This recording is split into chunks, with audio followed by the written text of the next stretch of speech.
I veliki pozdrav svima ljudi sa Atica kanala. Danas ćemo raditi unboxing polovega telefona 330. Vidjet ćemo video telefona i kako izgleda taj telefon.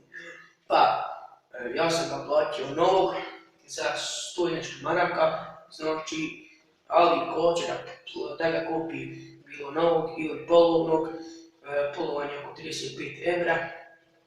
A novog oko 100 i nešto maraka, ne znam tačno, ko hoće da kupi, neka ode na link koji će biti u opisu i neka se javi na Facebook stranicu i neka kupi jednostavno.